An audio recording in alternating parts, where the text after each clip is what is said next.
The Incredible Hulk movie recap in under 5 minutes. Let's get right into it. We begin this movie with General Thunderbolt Ross meeting with our big jolly green man, Hulk, or aka Dr. Bruce Banner, and the colleague or his girlfriend, Betty Ross, the daughter of Thunderbolt Ross. They are both currently conducting an experiment that Ross claims is supposed to make humans immune to gamma radiation, which is something kind of like the Super Soldier program all the way back at World War II. And it's also kind of a homage to Captain America. But keep in mind, this movie did come out before Captain America released. But something will go wrong as the experiment would fail and cause our boy Bruce Banner to be exposed to high levels of gamma radiation, causing him to turn into the big jolly green man, the Hulk.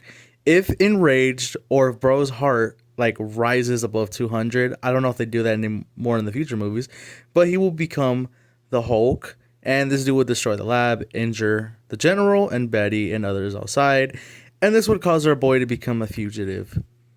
We would cut to 5 years later with Banner working at a bottle factory in Rio, Brazil, and he has not transformed in about 5 months, so keep that up, man.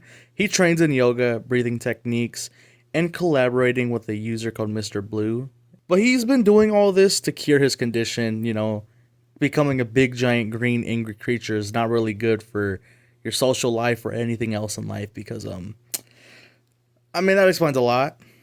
But after Banner being reckless and cutting his finger into a bottle which falls in, and we get a cameo of our goat Stan Lee, which RIP to the legend.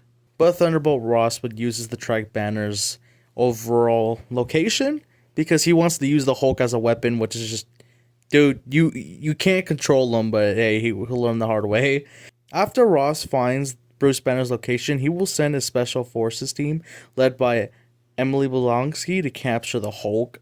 But before they could do anything, Hulk transforms and beats the living shit out of everyone, which causes Blonsky to just take a big fat L, and he can't beat him, join him, and he gets a serum, which gives him speed, strength, and agility to rival the Hulk. Our boy Banner would return to the university and reunite with Betty, but she has a new boyfriend called Dr. Landon Sampson, which, take another L, buddy. I guess turning a big green thing is not what girls are into. But they would contact Ross, who would soon arrive with his forces in Biloxi. They attack Banner at the university, and we get the badass fight in the movies that everyone knows and loves. And then he transforms into the Hulk again. I mean, come on, bro. What are we expecting here?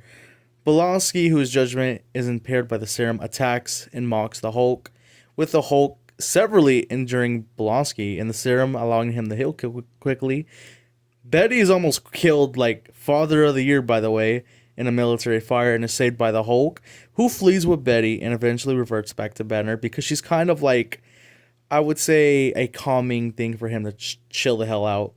While both were on the run, we would find out who our boy Mr. Blue is, who would tell them to go meet him at New York, and he's actually a cellular biologist, Dr. Samuel Stearns, who has developed a possible antidote to Bruce's condition, but yeah, this won't really last long. Not learning after 2 attempts, Blonsky and Ross forces would take Banner into custody as he wasn't doing nothing and they attacked him first. But as Banner and Betty are taken away in a helicopter, Blonsky stays behind and orders Stearns to inject him with Banner's blood as he converts the Hulk's power.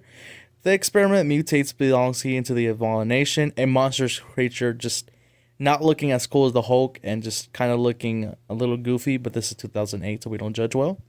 But as expected, the Abomination would rampage through Harlem, realizing that the Hulk is the only one who can stop him. Finally, Thunderbolt Ross decides to let bro go, and we get a pretty cool fight between the two. I'm not gonna lie, I really do enjoy the fight between the Abomination and Hulk. It's kind of sad this is the only time we're gonna get a Hulk fight in his own movie, because, yeah, man, we are not getting a Hulk movie. I'm sorry, Hulk fans.